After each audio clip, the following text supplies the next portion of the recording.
Halo guys, Assalamualaikum warahmatullahi wabarakatuh. Yo, welcome back again with me. Mr. C is here. And every time you look at Mr. C, and of course, you are going to talk about grammar. And guys, in this class, we are going to continue the next topic or the last topic we talk about. Nah, di topik kali ini kita akan membahas kelanjutan dari pronoun. Karena jumlahnya yang banyak, maka kita bagi-bagi partnya. Kalau dibahas sekaligus pecah kepala. Oke, nah sedikit mengingatkan ya bahwa yang disebut dengan pronoun atau kata ganti benda itu jenisnya yang pertama ada personal pronoun, yang kedua ada demonstrative pronoun, yang ketiga ada interrogative pronoun, yang keempat ada indefinite pronoun, yang kelima ada reflexive dan intensive pronoun, yang keenam ada relative pronoun, dan yang terakhir ada reciprocal pronoun. Dan di video misteri yang sebelumnya, di kelas sebelumnya kita sudah bahas tentang personal pronoun. Nah, di episode kali ini kita akan fokus pada pembahasan 3 jenis pronoun ya, 3 jenis pronoun. 1, 2, 3, 1, 2, 3, 3 jenis pronoun. Nah, ada di sini ada demonstrative pronoun, ada indefinite pronoun, dan ada interrogative pronoun. Jadi kita akan membahas 3 jenis pronoun ini saja, dan sisanya kita akan lanjutkan di video atau di kelas yang berikutnya ya. Nah, langsung saja guys ya, let's get started. Nah, demonstrative pronoun. Nah guys, kita tahu bahwa di sini demonstrative pronoun, yang namanya demonstrative pronoun kalau kita artikan pronoun itu kata ganti benda, demonstratif itu menunjuk. Berarti maksudnya adalah demonstrative pronoun itu kata ganti yang menunjuk benda. Nah, bendanya kita tunjuk. Yang namanya kita tunjuk, berarti bendanya itu entah di antara bendanya yang jaraknya dekat dengan kita sehingga kita pakai kata ini, atau bendanya jauh dari kita sehingga kita pakai kata itu. Jadi, secara sederhananya, kalau ada kata demonstrative pronoun, berarti yang dimaksud adalah kata ini dan itu dalam bahasa Inggris. Simple. Nah, jadi ini dan itu istilahnya keren, padahal cuma ini itu. Jadi itu demonstrative pronoun juga itu lagunya Nawang itu ya. Oke, langsung saja guys ya. Kalau di dalam bahasa Indonesia kita hanya mengucapkan kata ini dan itu, kita tidak terlalu peduli dengan berapa jumlah benda yang kita tunjuk. Mau bendanya itu jumlahnya 1 atau lebih dari 1, kita hanya disediakan dengan kata ini dan itu. Contoh nih, ini bukuku, ini buku-bukuku, itu mobilku, itu mobil-mobilku. Jadi dalam bahasa Indonesia kita hanya mengucapkan kata ini meskipun jumlahnya 1 dan banyak. Jadi itu pun juga sama ya. Jadi kita tidak terlalu memperhatikan konsep jumlah benda yang kita tunjuk. Nah, kalau di dalam bahasa Inggris tidak bisa seperti itu. Kalau dalam bahasa Inggris itu kita harus memperhatikan jumlah benda yang ditunjuk. Nah, oleh karena itu, kalau benda yang ditunjuk jumlahnya hanya 1, kalau dalam bahasa Indonesia kita menggunakan kata ini, dalam bahasa Inggris kita akan menggunakan kata this. Nah, kalau benda yang kita tunjuk jaraknya jauh sehingga kita mengucapkan kata itu, nah dalam bahasa Inggris karena jumlahnya 1 kita akan menggunakan kata that. Tapi berbeda ceritanya guys ketika jumlah benda yang ditunjuk itu lebih dari 1. Kalau kita pakai kata ini dalam bahasa Inggris dan menunjuk benda yang lebih dari 1, maka bukan this lagi tapi menjadi this. Yang tadinya 1 THIS, banyaknya menjadi THESE. Jadi diingat ya, berbeda. Jadi kalian harus fokus di sini, membiasakan perubahan yang tidak terjadi dalam bahasa Indonesia. Itu agak sedikit rancu, alias kita sering terjebak dalam hal yang menurut kita benar, tapi ternyata malah jadinya salah, hanya gala hari sepere. Ibarat kata gara-gara nila setitik, rusaklah susu sebelangga. Itu kata proverbnya bahasa Indonesia. Apa proverb itu? Kalimat kiasan dalam bahasa Indonesia atau peribahasa. Nah, sedangkan kalau kata itu untuk benda yang jumlahnya lebih dari 1, maka dalam bahasa Inggris bukan menggunakan kata that lagi, melainkan pakai kata those. Nah, biar mudah kalian memahami penerapannya seperti apa di dalam kalimat, maka saya akan kasih contoh. Contoh yang pertama, di sini ada itu adalah mobil kesayangan ayahku. Ingat ya, itu adalah mobil kesayanganku, berarti kita menunjuk. Nah, ini yang disebut dengan demonstrative pronoun. Maka yang perlu kita perhatikan adalah kita jangan langsung itu kita palingnya that atau those. Yang kita harus lihat adalah benda yang ditunjuk. Nah, itu menunjukkan mobil. mobil kesayangan ayahku, jumlah mobilnya yang kita sebutkan hanya satu. Oleh karena itu, kita akan mengucapkan kata that untuk demonstrative pronoun-nya. Sehingga kalau kita translate semuanya menjadi that is my father's favorite car. Jadi seperti itu. Nah, untuk contoh yang kedua, ini adalah 5 kartu langkaku. Nah, kembali lagi kita ketemu dengan kata ini. Ini merupakan demonstrative pronoun. Jadi ini dan itu adalah demonstrative pronoun. Nah, di sini kata ini menunjukkan kartu, di mana jumlah kartunya 5. Itu artinya bahwa benda yang ditunjuk jumlahnya lebih dari 1. Oleh karena itu, kata ini yang dipakai haruslah berupa kata this. Jadi kalau ditranslate semua, maka jadinya these are my favorite cars. Nah, these are my 5 rare cards. Oke guys ya, jadi yang disebut dengan demonstratif itu adalah kata ini dan itu. Dan pemakaiannya dalam bahasa Inggris, kita juga jangan lupa untuk memperhatikan jumlah benda yang kita tunjuk. Apakah itu satu atau lebih dari satu. Oke guys, you got it? I hope so. And of course, kalau kalian tidak paham, masih tidak paham, nanti diputar lagi sampai 100 kali. Oke. Kita lanjutkan karena demonstrative pronoun sudah Mister bahas di sini. Ya, cuman seperti ini aja demonstrative pronoun, istilahnya keren tapi sebenarnya cuma membahas kata ini, itu, ini Ibu Budi. Nah, jadi karena ini Ibu Budi. Nah, kalau ditunjuk ini Ibu Budi, this is Budi's mother karena jumlahnya 1. Tapi ya menunjuk orang kan ya enak. Harusnya kan kita bukan ini Ibu Budi tapi itu dia Ibu Budi, she is Budi's mother kan gitu, masa ini Ibu Budi. Cuman ya sah-sah saja sih ya. Nggak apa-apa, cuman kok agak aneh-aneh gimana gitu. Nah, cuman ya nggak ada masalah ya. Oke, yang berikutnya akan kita bahas yaitu tentang interrogative pronoun. Nah, guys, interrogative pronoun. Dan di sini yang disebut dengan interrogative pronoun, nah dari judulnya pronoun kata ganti interrogatif itu bertanya. Berarti kalau interrogative pronoun itu merupakan kata ganti yang digunakan untuk mengajukan sebuah pertanyaan. Berarti kata tanya dong, Mister. Iya, sebenarnya ini adalah kata tanya. Cuman kata tanya itu tergolong yang namanya interrogative pronoun. Jadi kata ganti menggantikan benda yang ditanyakan, itu posisinya sebagai apa. Nah, di sini interrogative pronoun itu meliputi yang pertama ada who. Kalau dikasihkan kata ever, berarti menekankan. Jadi kalau who siapa, berarti whoever siapapun. Nah, terus ada kata what, bisa jadi whatever. Nah, bisa jadi whichever. Ada whose, bisa jadi whosoever. Mister, kenapa tidak ditulis? Tidak usah who saja. Nah, kemudian ada whom. Mister dikasih whomever, bisa enggak? Mister sih belum pernah ketemu ya. Cuman kalau mau ditambahin juga enggak apa-apa. Yang sering dipakai adalah whoever, whatever, whichever. Kalau kalian kreatif mau bikin sendiri silakan. Cuman Mister enggak mau niru. Nah, langsung saja ya, penggunaan dari whoever itu artinya siapa? Digunakan sebagai kata ganti orang. Jadi kalau kita pakai who dalam bertanya, kita nanyain orang, dan orang yang kita tanyakan itu dia berposisi sebagai subjek dalam kalimat. Jadi kita pakainya who. Sedangkan kalau kita pakai whatever, itu apa? Berarti digunakan untuk sebagai kata ganti benda yang bukan orang. Berarti ada benda atau binatang.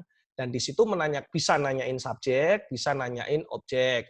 Misalkan kalau kita bilang, siapa yang tidur di sana? Who is sleeping there? Berarti kan menanyakan subjeknya siapa yang melakukan aktivitas itu. Maka kita pakai who. Sedangkan kalau kita pakai what, boleh saja untuk menanyakan subjek atau menanyakan objek. Misalkan, apa yang ada di dalam tasmu? What is inside your bag? Berarti what-nya itu sebagai subjek. Nah, terus kalau kita nanyakannya sebagai objek, misalkan kayak gini, apa yang kamu katakan beberapa saat yang lalu? What did you talk about a few minutes ago? Jadi what-nya di situ karena ada you sebagai subjek, berarti what-nya nanyain tentang objeknya. Jadi kata apa ya? Terus whichever itu artinya yang mana, atau which boleh dikasih whichever, boleh tidak dikasih juga nggak apa-apa, which aja. Yang mana digunakan sebagai kata ganti benda. Nah, bisa benda, bisa binatang, atau bahkan kadang-kadang orang. Cuman kata ini tuh menanyakan hal yang lebih spesifik dari kata what. Kalau what kan cuman apa. Kalau ini yang mana. Jadi ada beberapa pilihan kita nanya yang spesifik yang mana. Misalkan ada buku di atas meja. Nah, terus saya nanya, buku yang mana yang kamu maksud? Nah, di situ kan berarti menanyakan benda yang lebih spesifik, karena di situ ada banyak benda, jadi lebih spesifik dari what, itu kita pakainya which. Nah, kemudian ada whose, yang artinya milik siapa. Yang jelas, kalau whose berarti digunakan untuk menanyakan kepemilikan. Kepemilikan. Whose ini whose saja loh ya, bukan whose yang ditambah noun. Kalau whose ditambah noun itu namanya interrogative adjective, bukan interrogative pronoun. Ini cuman interrogative eh, pronoun, bukan interrogative adjective ya. Kalau ada benda berarti interrogative adjective, ini interrogative pronoun, jadi tidak boleh ditambahkan benda. Loh mister, apa bedanya? Ya beda, namanya adjektif itu harus ada noun, sama kayak kemarin bahas tentang possessive adjective dan possessive pronoun. Kalau pronoun tidak usah pakai benda, kalau possessive adjective pakai benda. Ini pun juga sama. Interrogative pronoun berarti tidak usah pakai benda, kalau interrogative adjective pakai benda. Misalkan nih, mobilnya siapa yang ada di depan gerbang? Whose car is in front of the car? Nah, tapi kalau saya cuma bilang kayak gini, miliknya siapa tuh yang ada di depan gerbang? Berarti whose is in front of the gate. Jadi boleh. Jadi tidak harus ada bendanya ya. Ada yang namanya interrogative pronoun, ada yang namanya interrogative adjective. Nah, bab kita adalah interrogative pronoun. Kemudian ada whom. Nah, di sini whom itu artinya juga siapa. Cuman bedanya kalau who itu untuk menggantikan orang, dan kalau pas posisi yang ditanyakannya dia sebagai subjek. Nah, sedangkan whom di sini kata siapa dan digunakan sebagai kata ganti orang yang menanyakan posisinya sebagai objek. Misalkan kayak gini. Siapa yang berbicara denganmu? Berarti siapa yang berbicara denganmu sebagai subjek, maka kita pakainya who. Who is talking to you? Who is talking to you? Nah, tapi kalau kamu ngobrol sama siapa, atau siapa dengan siapa kamu ngobrol, atau kamu ngobrol dengan siapa, berarti kan yang ditanyakan objek, maka kita pakainya whom. Whom are you talking to? Whom are you talking to? I'm talking to my friend. Nah, jadi whom are you talking to? Atau boleh kita pakai who saja, Mister? Ya, sebenarnya boleh pakai who, cuman itu kan dipakai untuk kondisi yang tidak formal atau kondisi dalam percakapan hari-hari juga kita boleh pakai who. Cuman kita di sini biar membedakan bahwa whom itu digunakan untuk menanyakan orang, dan kata ganti benda yang orang, dan posisi yang ditanyakan itu bendanya sebagai objek. Mister kasih contoh, siapa yang tidur di kamarku semalam? Nah, kata siapa ini kan interrogative pronoun, dan di sini di dalam kalimat posisinya dia menanyakan sebagai subjek, maka di sini yang kita pakai haruslah kata who. Mister tidak boleh whom, tidak boleh whom, karena whom itu objek. Tapi kalau who boleh dipakai subjek, boleh dipakai objek. Cuman kalau dipakai untuk objek itu bahasanya lebih cenderungnya bahasa yang daily conversation gitu lah, bahasa yang sering kita pakai dalam percakapan sehari-hari ya. Jadi kalau di sini ditranslate siapa yang tidur di kamarku semalam, maka jadinya who slept in my room last night. Nah, jadi kalau yang disebut interrogative pronoun itu intinya kalian anggap bahwa interrogative pronoun itu adalah kata tanya, wis gitu aja. Itu sebutannya interrogative pronoun. Oke ya guys ya. Oke. Nah, yang terakhir kita akan bahas tentang indefinite pronoun. Istilahnya keren-keren ya, demonstrative pronoun padahal cuman ini itu, interrogative pronoun cuman kata tanya. Siapa, terus apa, yang mana, terus siapa lagi. Ya kan? Siapa, apa, yang mana, miliknya siapa, terus siapa lagi sebagai objek. Itu interrogative pronoun.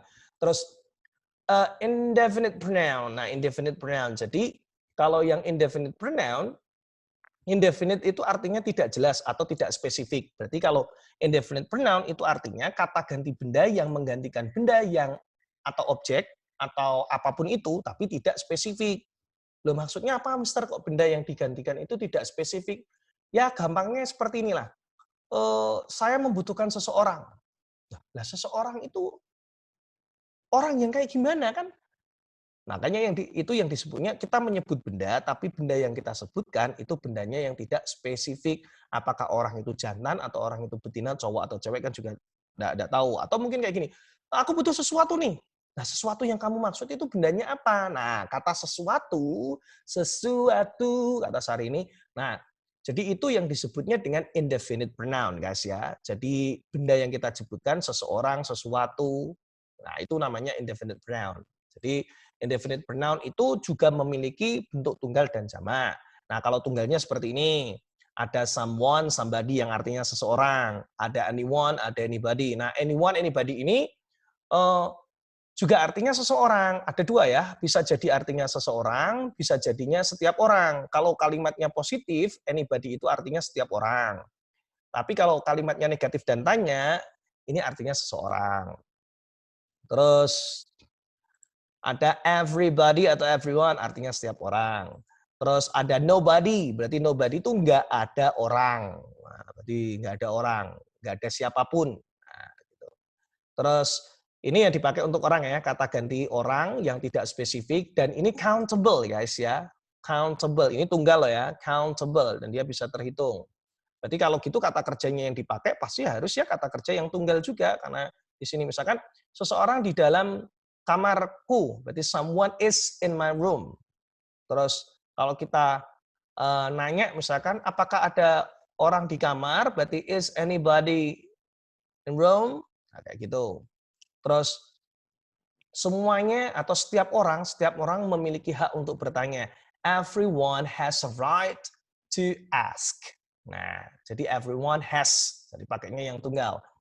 Ya, contohnya kalau nobody ya, contoh kita selalu pakai itu tidak ada orang yang sempurna, berarti nobody is perfect, guys. Jadi nobody. Jadi ini termasuk tunggal, jadi harus ikutin juga dengan kata kerja yang tunggal. Nah, terus kalau untuk benda ya, ada something, ada anything, ada everything, dan ada nothing jelasnya. Jadi ini dipakai untuk kata ganti benda yang tidak spesifik, dan itu countable. Berarti di sini setiap kali kita pakai something, anything, everything, nothing sebagai subjek, berarti kata kerjanya pun juga harus tunggal.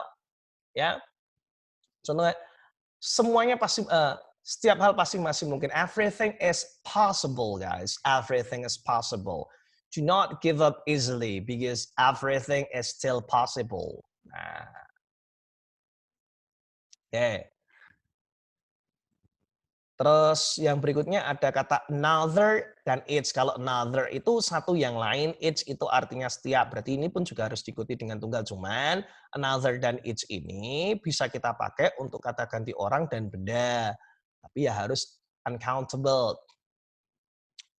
Misalkan kalau untuk benda ya, eh, teman saya pengen pinjam pulpen ke saya nih. Terus dia bilang kayak gini, "Hey Andre, can you lend me your pen?" "Yeah, please, I have 5 pens." "Please, give me one." Terus saya kasihkan salah satu pulpen, ternyata pulpennya nggak nyala. Terus dia bilang kayak gini, "Hey man, your pen is not working. It is not working. Please give me another." Berarti kalau dia mengucapkan please give me another, berarti another itu minta pulpen tapi tidak disebutkan karena tadi sudah disebutkan.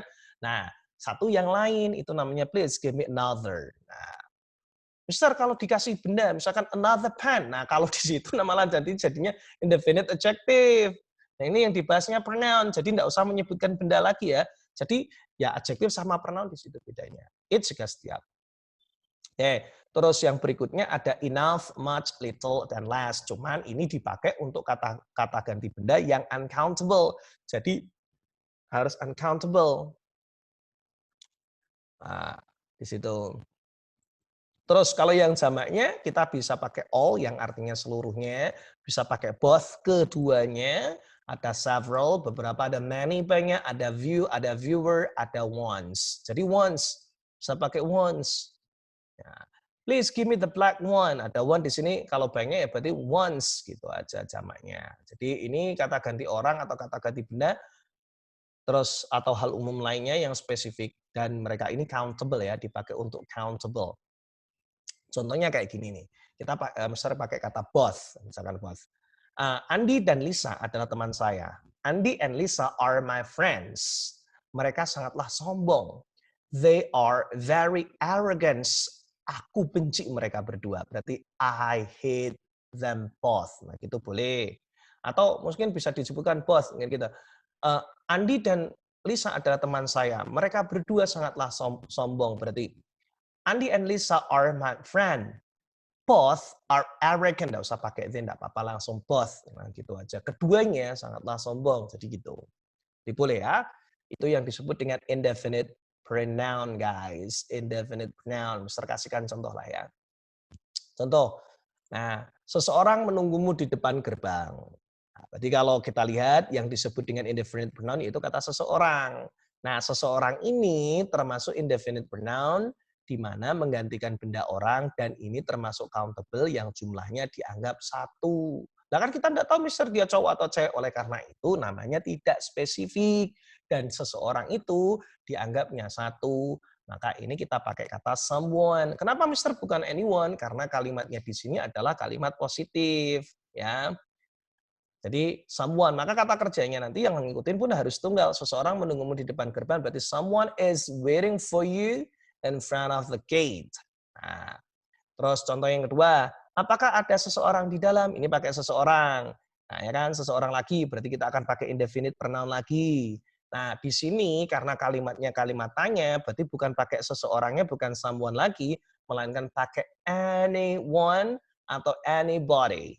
Jadi kalau kita translate semuanya, otomatis kata kerjanya pakai yang tunggal. Apakah berarti dibentuk pakai auxiliary yang tunggal. Jadinya, is anybody home? Nah, is anybody home? Mister, apa sih auxiliary dan apa-apa, Pak? Ya, kalau itu nanti kita bahas di topik berikutnya atau di kelas berikutnya saat kita sudah masuk tentang kalimat ya guys ya. Jadi tujuan Mister di sini, Mister hanya ingin memperkenalkan kalian tentang istilah-istilah pronoun. Karena kemarin Mister sudah sempat nyinggung masalah pronoun, jadi Mister punya sedikit kewajiban untuk menjelaskan kepada kalian atau mengenalkan kepada kalian meskipun tidak detail ya, itu pengenalan saja karena bagi Mister kalau kalian pengen detail-detail nanti saat kalian sebagai ahlinya, kalau kalian sebagai penikmat bahasanya paling nggak cukup kenal dan cukup tahu. Kalau pengen secara mendalam nanti dalamin sendiri ketika kalian sudah bahasa Inggrisnya standarnya sudah dapat, baru nanti belajar yang lebih dalam caranya grammar di situ belajarnya. Jadi saat belajar grammar jangan langsung belajarnya langsung detail banget. Kalau kalian belajar langsung detail banget, nanti waktu kalian akan habis di dalam pertimbangan aja. Jadi ya kita cukup tahu aja dulu, bukan berarti yang lainnya tidak penting, penting. Nanti ketika kalian sudah naik level, baru belajar lagi lebih dalam lagi. Itu lebih lebih berarti gitu loh. Jadi topik kita ya, kita ambil kesimpulannya, topik kita di episode kali ini kita bahas, sudah bahas tadi demonstratif, kata ini dan itu, interrogatif itu kata tanya, siapa, apa, yang mana, miliknya siapa, dan siapa untuk objek. Terus indefinite itu ya menggantikan benda, tapi bendanya tidak spesifik seperti apa, seseorang, sesuatu. Nah, seperti itu contohnya yang namanya indefinite pronoun. Oke guys ya, jadi ini pengenalan-pengenalan istilahnya bagi kalau kalian yang masih bingung dengan istilahnya, makanya ini kan hanya main-main istilah ya. Sebenarnya kalau kita terapkan di dalam kalimat ya tinggal kita pakai vocabnya aja ya. Cuman kita harus pertimbangan tadi ya. Kita kadang harus mikirin jumlahnya dengan kayak gimana bahasa Inggris seperti itu. Oke, thank you very much everyone. I hope you understand guys. Jadi Mister harap kalian bisa mengerti dan semoga video ini bisa bermanfaat buat kalian. Dan pesan Mister juga satu, kembali Mister mengingatkan, jadi kalian harus sabar, kalian harus istiqomah dalam belajar ya. Mister juga dulu pertamanya enggak langsung ahli seperti itu, enggak, pasti step by step ya. Jadi kita butuh usaha di sini untuk kita butuh sabar untuk belajar. Jadi tidak ada belajar yang instan. Kalau pengen instan ya bikin mie instan. Cakep. Oke guys, thank you very much. Thank you for watching. And kembali lagi, kita anggap ini YouTube ya. Don't forget to like, subscribe, comment, and share. Okay, nggak apa-apa, biar kayak YouTuber. Okay, see you another video, and thank you very much. Assalamualaikum warahmatullahi wabarakatuh. Bye-bye, guys. Mwah.